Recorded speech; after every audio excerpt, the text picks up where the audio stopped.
Est-ce que je suis un peu au moment où on fait de l'espérance? Oui. Parce que globalement, j'ai mes slides qui arrivent dans un sens, qui sont en train de rentrer dans le truc là, mais ce sera prêt dans 20 secondes. Vous voyez, on le voit générer. Qui a déjà utilisé ça? Bon, je vous propose un exercice. Bon, je vais commencer, parce que la première slide, on s'en fout. Je vais vous parler d'industrialisation de l'IA ce matin. Donc sachez que je suis tous très content de vous retrouver, même si c'est fait un peu en speed. Et du coup, je m'appelle Quentin Adam. C'est moi qui ai le pseudo bizarre WAXZCE là. Ça là, ça c'est moi en fait. Et je dirige une boîte qui s'appelle Clever Cloud. Ce que je vous propose, c'est on va faire un peu d'exercice physique pour commencer cette matinée afin de se réveiller. Tous ceux qui ont déjà entendu parler de Clever Cloud, est-ce que vous pouvez vous lever? Ça veut dire qu'il me reste encore pas mal de travail à faire. Sachez qu'il y a un boost Clever Cloud et qu'on a annoncé un nouveau partenariat avec la Poste luxembourgeoise. Et donc Clever Cloud, ce qu'on fait, c'est qu'on facilite la vie des développeurs et qu'on leur rend la vie beaucoup plus facile avec un certain nombre d'outils. Ce machin veut toujours pas faire ça. C'est pas grave, je vais commencer mes premières slides qui étaient en fait euh, toujours du survey. Cette année, qui a utilisé de l'IA pour écrire un bout de document, un mail, ses messages de commit, un truc comme ça? Non, non, levez-vous, je vous assure, c'est bon pour votre...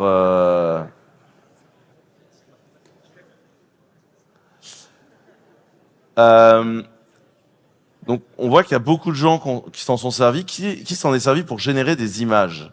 Rigolotes ou pour le boulot, hein? Est-ce que 100% des gens qui sont debout ont fait du studio Ghibli ou comment ça se passe? Euh, qui s'en est servi pour écrire du code?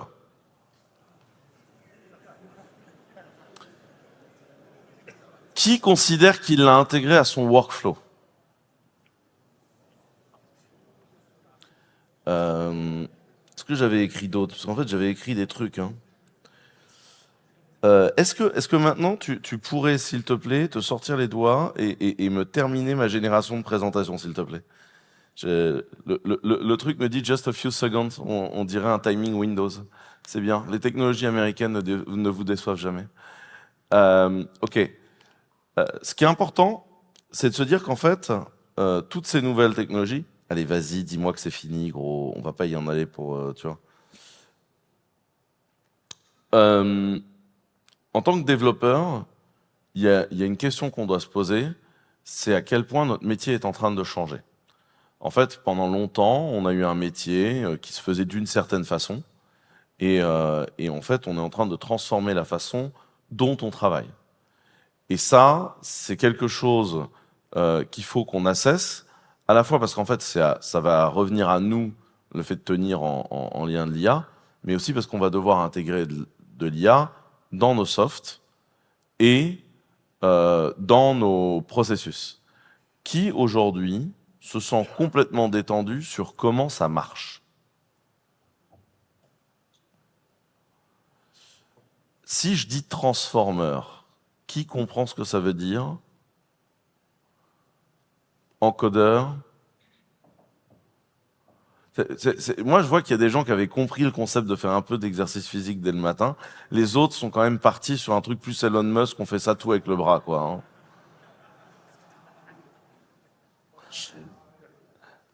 Euh, attention, la phase d'attention. Ok. Oh non, tu peux pas me dire qu'il y a une erreur là, gros. Tu me fatigues.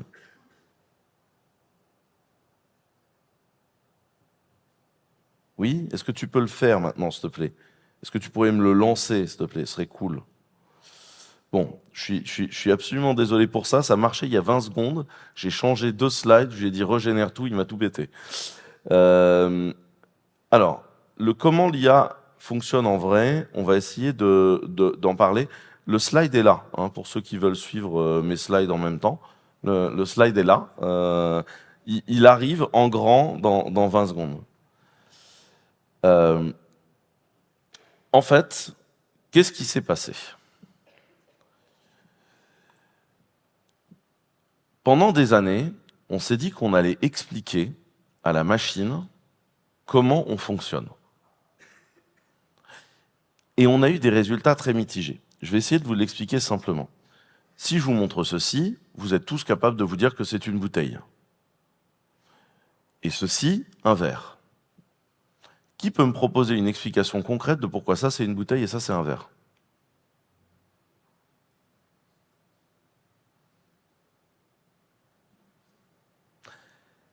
Il y en a un qui va me dire c'est translucide. Essayez de m'expliquer sans voir ce que veut dire translucide. En fait, les concepts qui vous permettent d'expliquer votre vision sont des concepts qui n'existent même pas dans notre langue. Comment ça se passe quand vous êtes un nouveau-né? En fait, quand vous êtes un nouveau-né, vous naissez, vous avez 2 capteurs qui sont vos yeux, qui envoient des impulsions électriques à votre cerveau. Et votre cerveau, au début, ne sait pas les gérer. C'est pour ça que les bébés, en fait, ils prennent des grosses décharges d'endorphines. Et vous savez, le fameux « coucou » marche hyper bien sur les enfants. Pourquoi? Parce que d'un seul coup, il y a plein de pixels qui changent de couleur. Ça génère une décharge d'endorphines. Et comme ce sont des junkies, ils sont heureux. Et avec le temps, votre cerveau va se mettre à apprendre à traiter le signal. On est vraiment en train de parler de traitement du signal, qui viennent des capteurs que sont vos yeux.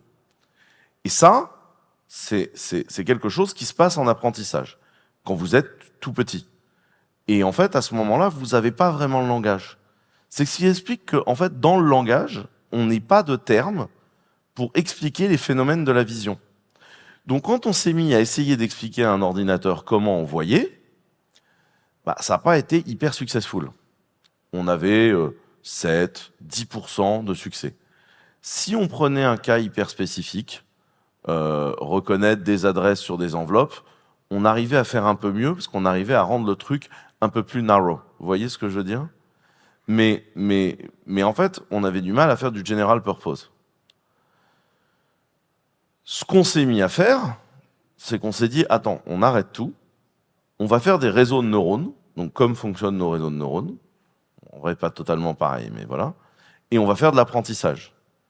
Et en fait, au lieu d'essayer de comprendre comment on voit, je vois que toi, tu as décidé vraiment de m'emmerder. Ok. Comment on voit, ce qui se passe, c'est qu'on va apprendre au réseau de neurones ce qu'on voit. On ne sait toujours pas comment on voit, mais on lui dit, ça c'est une photo de chien, ça c'est une photo de chien, ça c'est une photo de chien, ça c'est une photo de chien. Et à la fin, quand on lui montre une photo de chien, le réseau de neurones va s'allumer dans un modèle de vecteur à peu près similaire. Et donc on va se dire, ça doit être une photo de chien. C'est clair ce que je raconte ou pas du tout? Ça, c'est une rupture parce que c'est le moment où on a appliqué un truc qui est ce qu'on appelle la complexité. En fait, non, tu peux pas me faire ça, cascade. La complexité, c'est quoi? C'est le moment où on va prendre... Attends, je sais ce que je vais faire. Je vais demander à Gemini de s'en occuper parce qu'il a un plus gros...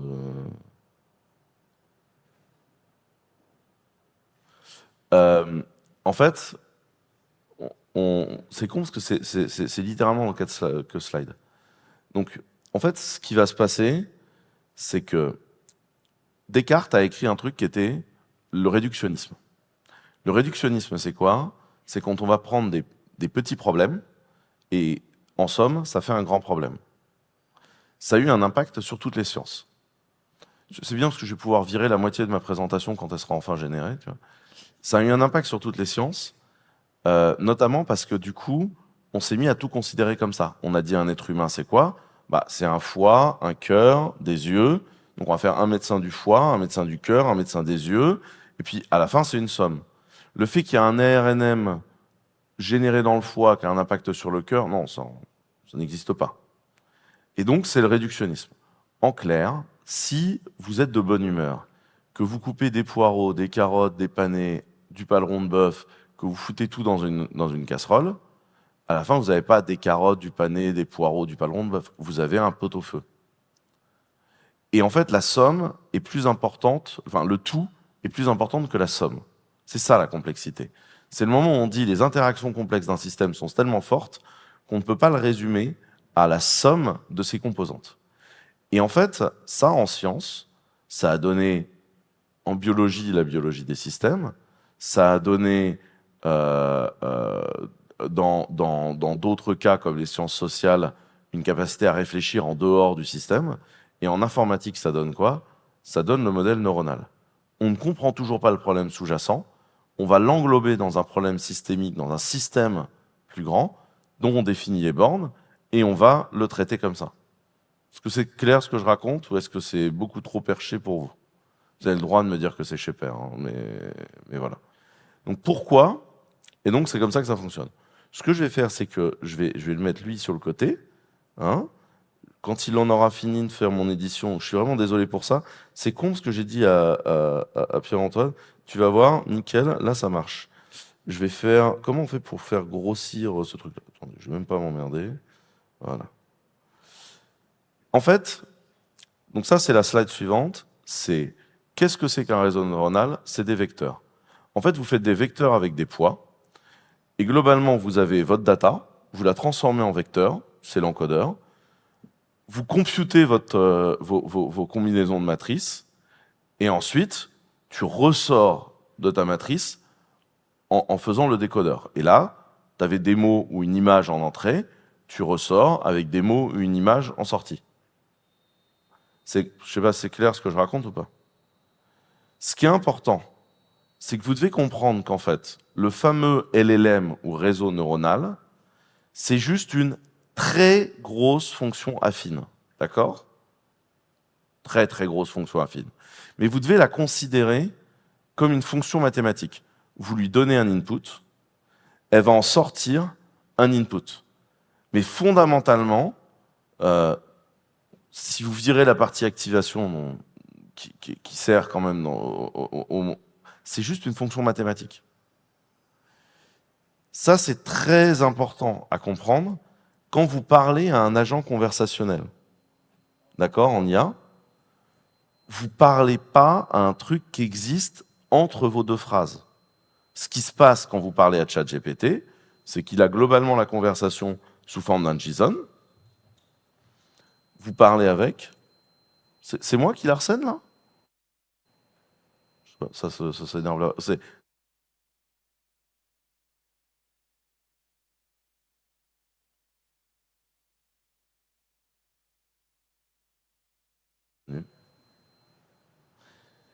La technique n'est pas avec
LLM.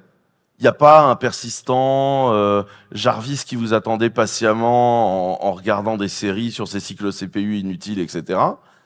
Vous reprenez votre JSON qui contient toute votre conversation, y compris la réponse de la dernière fois et votre nouvelle question, et vous le renvoyez dans le putain de LLM. C'est ça, en fait, qui se passe. Je ne sais pas si c'est plus compréhensible à cet endroit-là. Et donc, en fait, si vous voulez, à chaque fois, vous utilisez une seule fonction mathématique. Est-ce que ça, déjà, ça commence à vous éclairer sur comment ça fonctionne et c'est utile ce que je vous raconte là ou vous vous en foutez? Non, c'est cool? Ok, c'est bien. Donc, du coup, au moment où vous faites l'inférence, je ne vous parle pas de la partie entraînement du réseau, hein.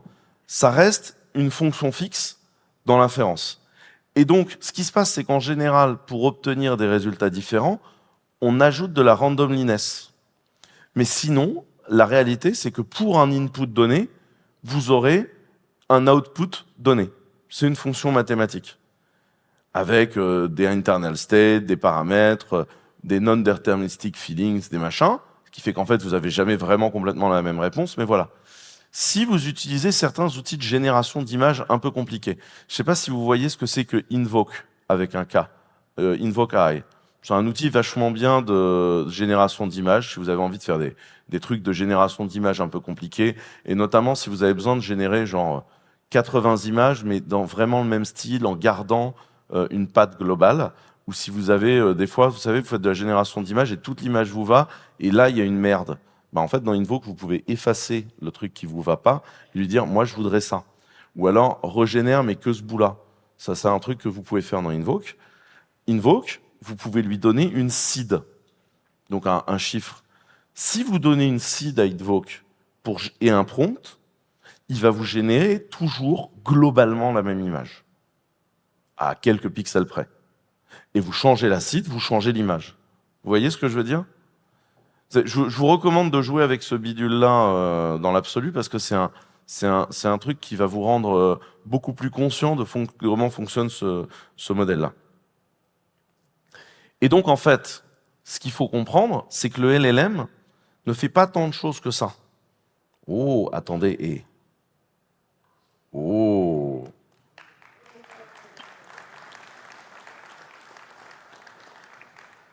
Et là, ça, c'est le slide sur lequel on est.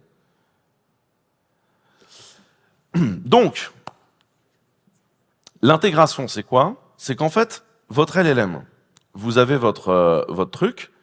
Ce qui fait qu'il est intelligent, c'est pas juste le modèle.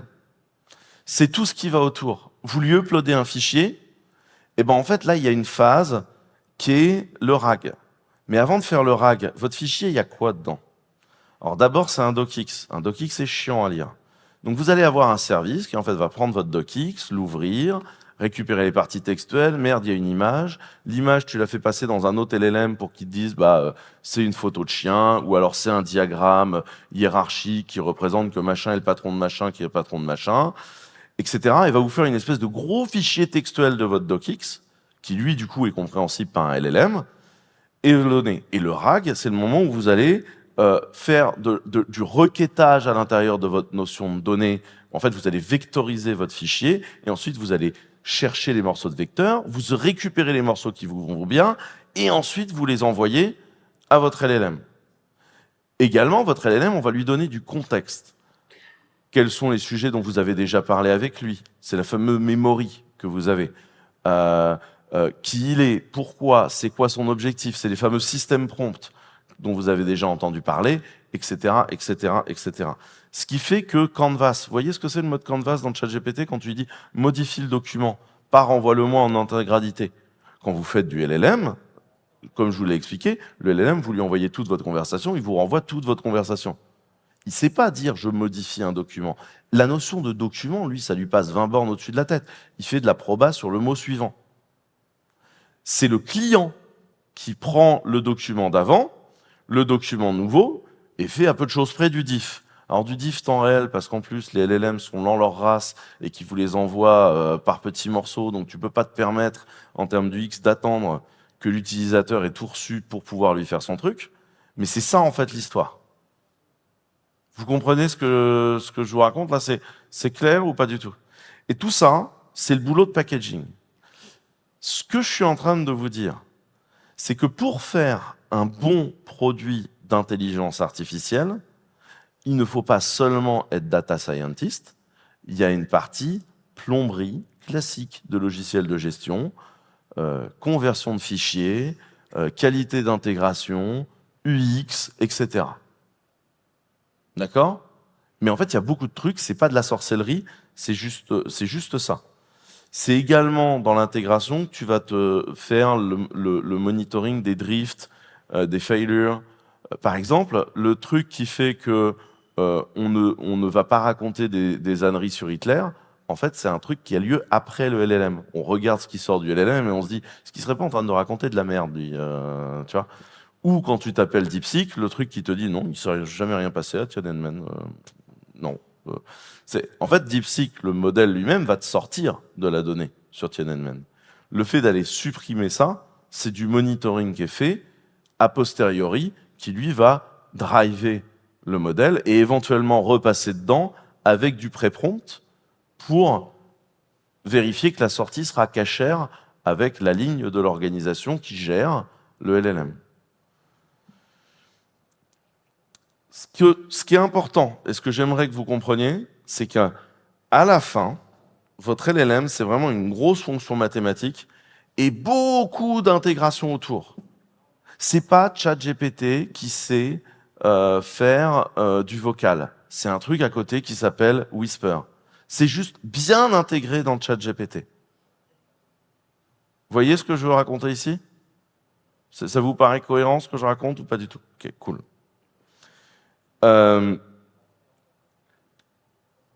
Il faut également comprendre que ça, c'est les LLM. Les LLM, ils font de la probabilité du pixel suivant, du mot suivant, etc. Mais il y a d'autres types d'IA. Si par exemple, vous voulez faire des maths, vous avez d'autres choses. Est-ce que vous avez déjà entendu parler de scikit-learn? Oui, on est toujours sur cette opération physique. Qui a déjà entendu parler de scikit-learn?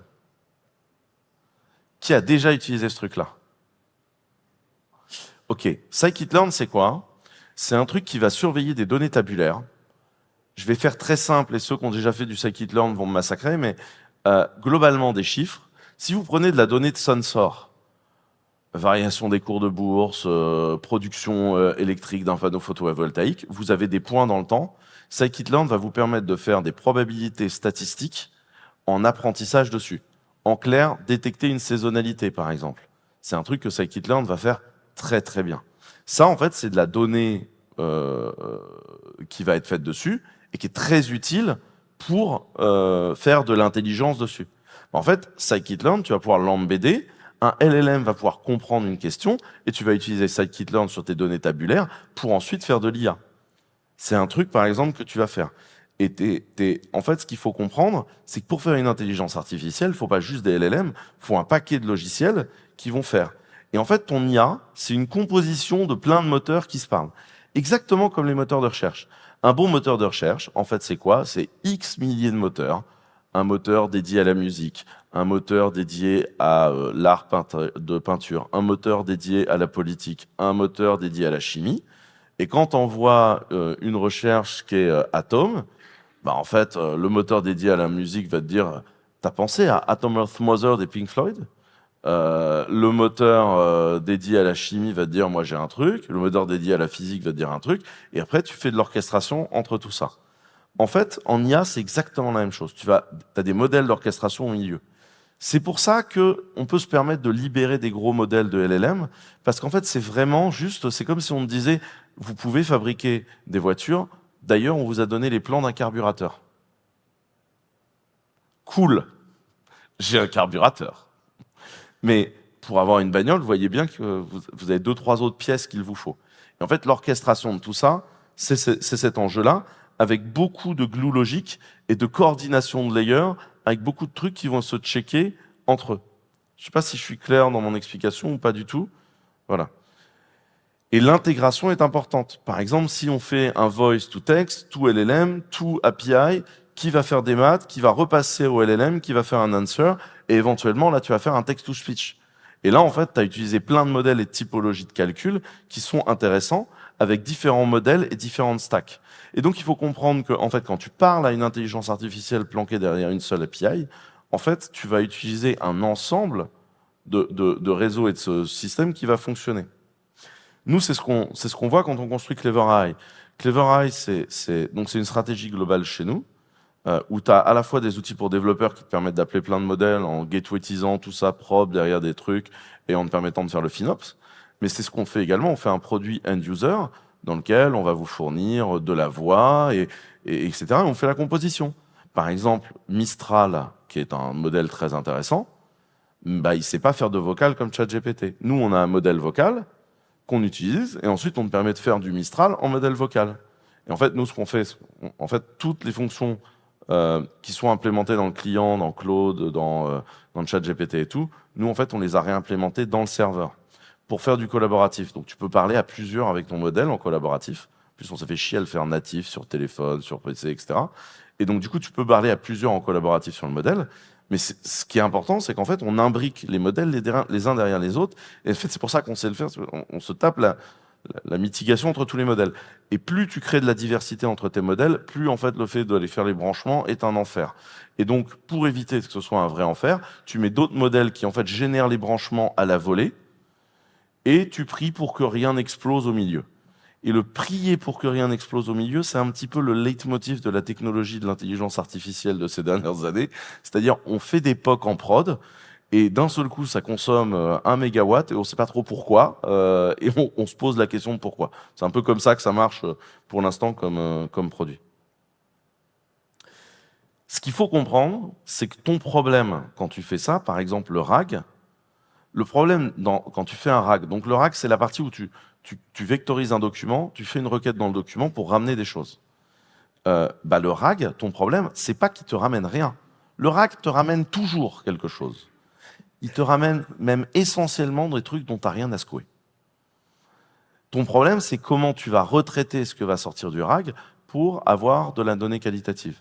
Et là, vous commencez à comprendre pourquoi c'est si compliqué les boîtes d'IA, parce que quand effectivement tu dois traiter des PDF, des docx, des images, etc., en fait, tu commences par avoir plein de phases où tu traites en fait ta data, puis tu la vectorises, puis tu fais un RAG. Là, tu récupères la moitié de la planète dont tu n'as rien à foutre, et là, tu vas te servir de ce qu'on appelle un lexique.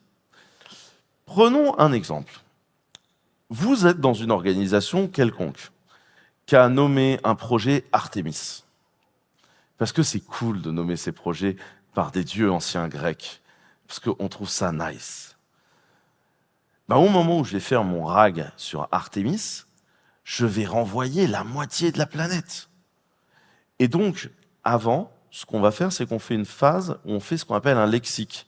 On va savoir que quand toi, tu dis Artemis, ça n'est pas le projet de la NASA, ça n'est pas la déesse grecque, c'est ton projet de software qui a 18 mois de retard, qui est codé en Java 12 et sur lequel tu es en grande difficulté avec ton prestataire. Et ça, en fait, on va le remplacer par un autre symbolic name pour pouvoir faire un RAG qualitatif à l'intérieur de ça. Et ça, c'est les phases de lexique. Vous voyez ce que je veux dire? Et donc ça, c'est les traitements qu'on met en œuvre pour faire de l'IA. Alors pourquoi est-ce que je vous explique tout ça? Parce que comme vous allez devoir intégrer de l'IA, c'est important que vous compreniez comment marche ce truc-là. Juste à main levée, c'est utile ce que je vous raconte ou vous faites chier et vous vous demandez pourquoi je suis là? C'est utile? Ok, il y a suffisamment de mains levées, je continue mon truc. Sinon, j'avais un truc où je me mettais à faire des claquettes. Et ce que vous devez également comprendre dans les intégrations, un LLM, ça ne sait pas faire de maths. Un LLM, c'est littéraire. Scikit-learn, c'est une intelligence artificielle de matheux. Mais un LLM, il ne sait pas faire de maths. Lui, tu lui dis 2 plus 2 égale 6, c'est des chiffres, des symboliques de maths, tout ça, il a l'air très correct en fait. Il ne sait pas faire de maths. C'est pour ça que moi, ça m'a toujours fait marrer les gens qui testent une intelligence artificielle en lui demandant de faire des maths. Un LLM ne sait pas faire de maths. Vous pouvez demander à un LLM tant que vous voulez de faire des maths, il est con, il ne sait pas faire de maths. Quand on demande des maths en fait à un LLM, ce qu'il fait, c'est que derrière, il génère des scripts Python, exécute des scripts Python et en fait les retransmet pour faire des maths. C'est ça qui se passe en fait chez ChatGPT. Je ne sais pas s'ils font toujours du Python ou s'ils ont changé depuis, mais ce qui va se passer, c'est ça. Et donc, ce qui est assez important là, c'est que vous devez comprendre qu'en fait, pour chaque tâche intellectuelle, vous allez changer et splitter les choses. Donc, point important, l'IA, en fait, c'est une composition de moteurs. Et c'est pas un monolithe.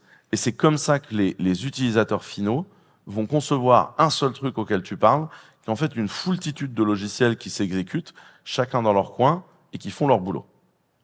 Donc maintenant, Ce qui est important, c'est comment on est passé d'expérimentation à un life cycle structuré. Ça, on s'en fout. Voilà. Non, toujours pas. Non. Où est-ce qu'il est, mon bidule? Je veux la partie. Non, mais ça, je m'en fous. Où est-ce qu'il est, mon truc? Je suis désolé. Ah. Non. Non. Où est-ce qu'est la partie? Il y avait une partie entière. Alors, il y avait une partie entière qui parlait d'FPGA. Je vais l'ouvrir là-dedans, ça sera plus vite. Et je vais vous en parler là-dedans, parce que sinon, on va jamais s'en sortir.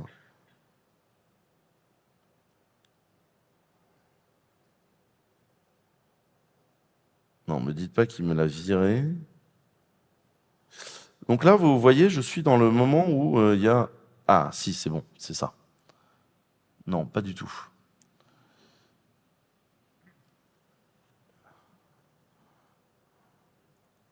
Wesh, gros. Ma partie hardware et FPGA, elle est où? Parce que bon, t'es sympa, mais tu vois? Ouais, merci gros.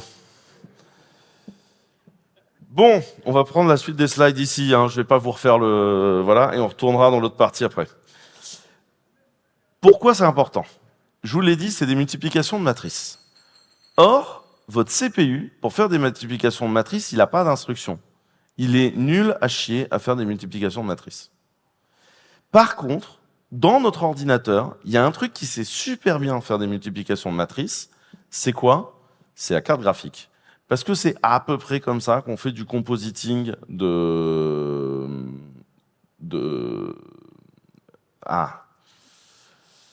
texture quand on fait de la 3D. Faites vos compositing de texture, vos événements graphiques. En fait, vous le faites ça à grands coups de multiplication de matrices. Et en fait, tout ce qui est attention, etc., c'est des trucs qui fonctionnent très bien dans des multiplications de matrices. Et du coup, on s'est mis à le faire dans le GPU. Est-ce que le GPU est fait pour ça? Bah non, pas vraiment. Mais chez NVIDIA, vous aviez un truc qui était le NVLink, parce que NVIDIA avait racheté une boîte qui s'appelle Mellanox, qui était à peu près les meilleurs chipsets de réseau du marché. Et donc, c'était facile de tout interconnecter. Donc, tu pouvais interconnecter 1500 cartes graphiques à faire des multiplications de matrices à un très très haut rendement rapide. Et donc, on a fait l'entraînement avec ces cartes-là. C'est pour ça qu'NVIDIA est compliqué à rattraper sur le marché. Parce que non seulement ils savent faire des multiplications de matrices, mais en plus, ils savent interconnecter hyper bien leurs cartes. Mais d'un pur point de vue concret, en fait, le GPU, il n'est pas très bon pour faire ça. C'est un petit peu comme si vous mettez un batteur à œufs monté sur votre roue de SUV, ça marche. Mais en vrai, c'est pas le truc le plus efficace que vous puissiez faire. En vrai, un batteur à œufs dans un moteur continu 800 watts chez KitchenAid, c'est mieux. Mais comme vous étiez dans un marché où tout le monde avait des SUV et que personne ne fabriquait de KitchenAid, bah on s'est tous mis globalement à battre des œufs avec notre SUV. C'est clair ce que je raconte ou... D'où les pics de consommation maximale du truc. Le truc, c'est que en fait, tu peux imaginer que tu fais ce qu'on appelle des NPU. NPU, c'est quoi? C'est des architectures qu'on appelle les Neural Processing Engine. En clair, c'est le subset d'instructions dont on a besoin pour faire ce qu'on veut faire, mis dans des processeurs qui sont faits que pour faire ça. Comme ils sont faits pour faire ça, ils sont optimisés, ils coûtent beaucoup moins cher en énergie. Pas très compliqué. Et ça, donc on peut le faire soit en standalone, soit dans des FPGA. Ce qui est important pour ça, c'est de comprendre qu'il y a plusieurs façons de l'implémenter. Et une des premières façons, c'est qui a un Mac M dans la salle? Est-ce que vous savez quelle est la particularité du hardware du Mac M? Non seulement c'est un ARM, mais surtout c'est ce qu'on appelle un chiplet. Là, je vous renvoie, j'ai donné une conférence il y a 2 ans, je crois, que j'avais intitulée « Le journal du hard, des nouveautés du hardware pour les développeurs ». Euh, vous êtes des petits cochons. Euh, euh, globalement, vous avez votre processeur. Il peut avoir de l'interco, PCI Express par exemple, pour parler à une autre carte de calcul, ou du network, ou du stockage. Chiplet, c'est quoi? C'est de dire, en fait, pendant longtemps, à chaque fois qu'on gravait plus gros, vous avez votre wafer pour faire vos semi-conducteurs, et vous faites un bout dans le wafer qui est votre processeur. Sauf que, en fait, quand on grave les wafers, régulièrement, on se chie dessus. Donc plus ton processeur il est gros dans le wafer, alors ça fait de la perte parce que ton wafer, pour des raisons fondamentales, est rond et ton processeur est carré. Donc plus ton carré est gros, plus tu fais de la perte. Une histoire de rentrer les ronds dans le carré, je vous fais pas de dessin, voilà. Mais surtout, plus ton processeur est gros, plus tu risques d'être sur un des endroits où tu te niques dans le wafer. Et donc globalement, ton processeur sert à rien et donc tu as de la perte dans ta fab sur ton wafer. D'accord ? Sauf que TSMC, ils sont devenus vachement bons et donc ils font de moins en moins de pertes. Donc on s'est mis à pouvoir faire des processeurs assez gros. Et donc un chiplet, c'est quoi? C'est le moment où tu dis, bah, dans une seule puce, on va mettre le processeur central, directement interconnecté à de la mémoire, directement interconnecté au GPU, directement intégré au contrôleur de disque, directement intégré à la carte réseau, directement intégré au Neural Processing Engine, directement intégré. Et le tout étant capable de se parler dans une seule mémoire centrale. Vous vous rendez pas compte du temps qu'on passe à déplacer des trucs de la mémoire vive à la mémoire de la carte graphique, à la mémoire de la carte réseau, balader les données, c'est hyper long et chiant. Et en fait, c'est hyper pas intéressant. C'est-à-dire que le moment où la carte graphique, tu décharges sa mémoire, tu charges sa mémoire, elle sert à rien, alors que comme c'est l'élément qui te coûte le plus cher de ta carte, ça te fait un peu chier de la regarder passer son temps à charger, décharger. C'est un petit peu comme si vous aviez un Concorde, mais dont le système de chargement et de déchargement est hyper long, et donc il te faut 8 heures de chargement et de déchargement. Par contre, tu mets 20 minutes à faire ton trajet.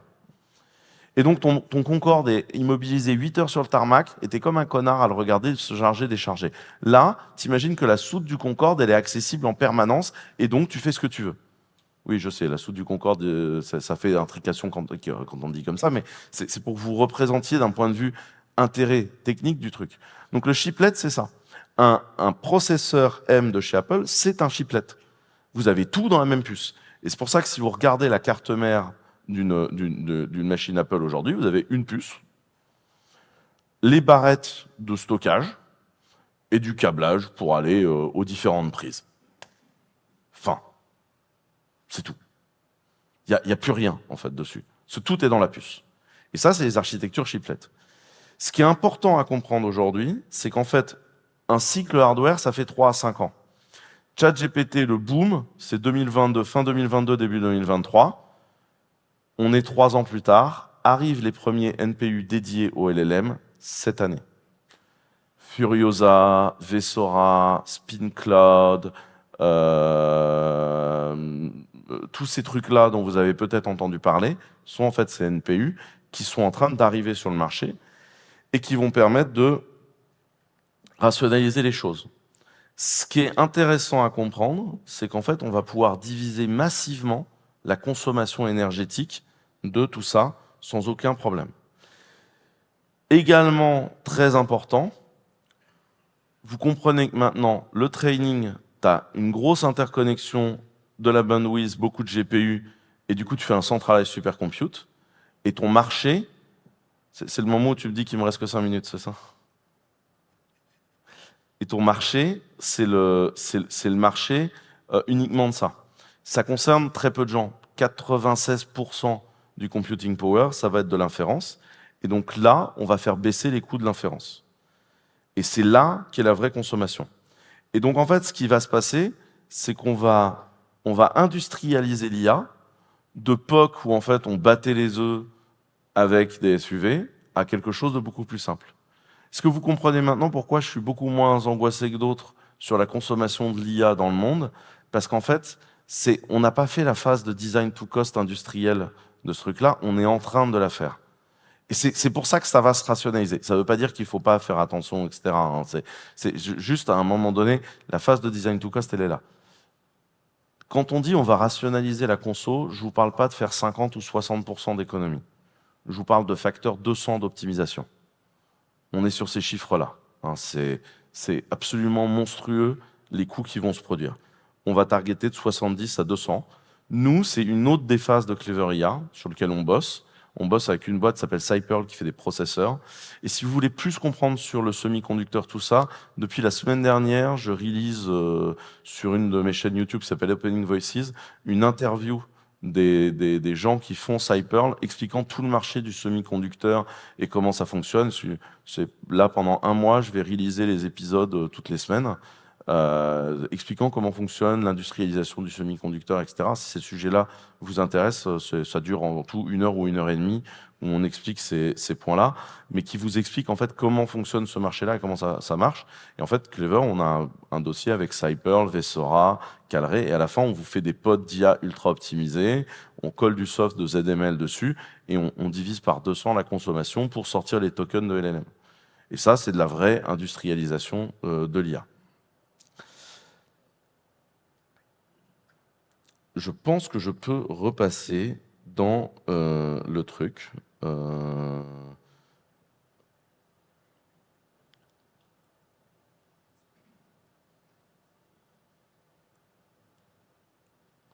Ce qui est important... Attends.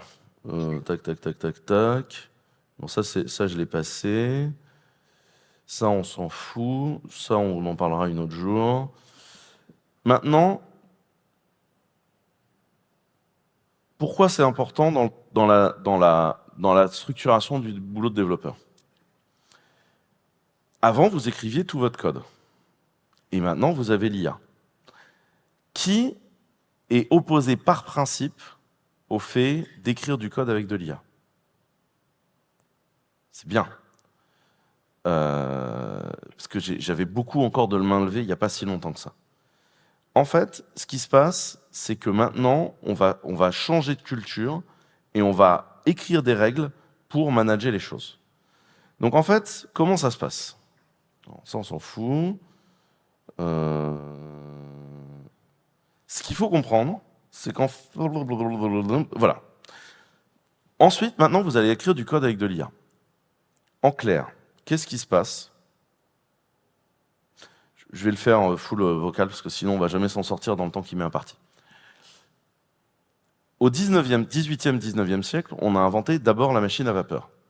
Sur la machine à vapeur, Watts a inventé quoi? Vous savez, le truc avec 2 boules qui se lèvent en fonction de la rapidité à laquelle ça tourne et qui descendent et qui permettent de faire un PID de contrôle du moteur. Première automatisation. Ça a permis de remplacer des muscles humains. Qu'est-ce qui s'est passé? Vous aviez, pour gérer par exemple de la production agricole, X bonhommes. Quand on dit qu'un tracteur fait 700 chevaux, ça veut dire quoi?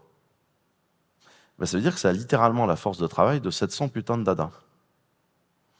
Gérer 700 putains de dada, il vous faut, au bas mot, 60-70 personnes.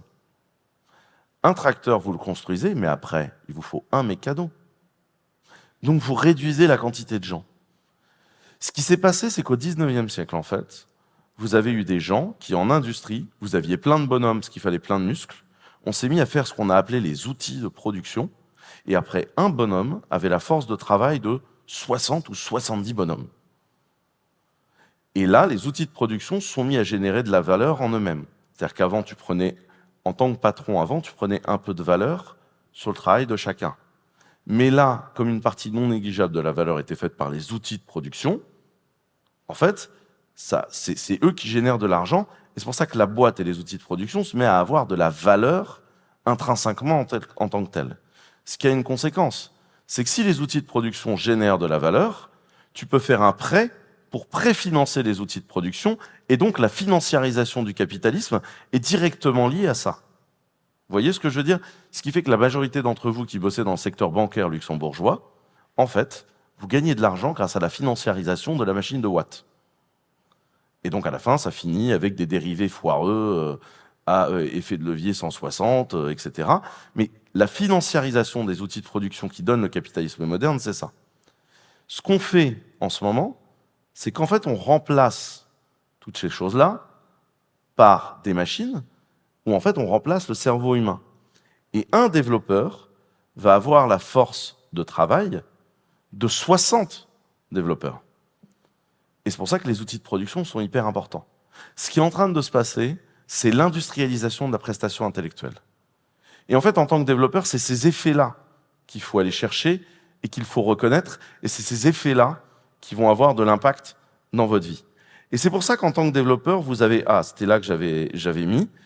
C'est le nombre d'humains qu'il va falloir pour faire ça. Ça veut dire que pour une très courte période de temps, maintenant, les gens qui adoptent l'IA tout de suite ont une valeur exponentielle de productivité par rapport au reste du marché et sont capables de renverser la vapeur. Et la bonne nouvelle, c'est que nous, en Europe, si on veut regagner un tout petit peu d'indépendance stratégique sur le secteur digital, et là je vous renvoie à mes autres conférences sur le secteur économique, c'est maintenant qu'il faut qu'on agisse. Autrement dit, utiliser ces nouveaux outils est hyper important pour là, tout de suite, devenir 10, 15, 20 fois plus productif sur votre capacité de création. Même si ça peut être un peu foireux, comme on l'a démontré ce matin, où je suis absolument désolé de ce qui s'est passé. Mais les gains de productivité que vous pouvez gagner en tant que développeur sont tout de suite. Ce qui est génial, c'est que tous les autres trucs sur lesquels je vous ai emmerdé ces 15 dernières années en conférence, langage fortement typé, programmation fonctionnelle, s'aligne parfaitement bien. Parce que vous ne devinerez pas combien un LLM est heureux de voir une sortie de Rust avec un compilateur qui vous casse les couilles. Parce que comme le compilateur est hyper précis, le LLM peut être hyper précis et donc il est encore plus rapide. Moi, par exemple, j'écris plus de script bash, je demande à chaque fois à mon LLM de me produire un script Rust. Parce qu'il va l'itérer et le rendre fiable beaucoup plus vite qu'un script bash sur lequel il y a beaucoup moins de retours. Vous comprenez ce que je veux vous raconter là-dessus ? Donc moi, je vous invite à embrasser cette chose. Je suis désolé pour le côté un peu chaotique de cette présentation. Je me suis fait un peu lâcher par mon LLM et ça m'apprendra à faire le « ouais, rajoute ces 2 slides et génère-moi les images avec » au dernier moment comme un connard.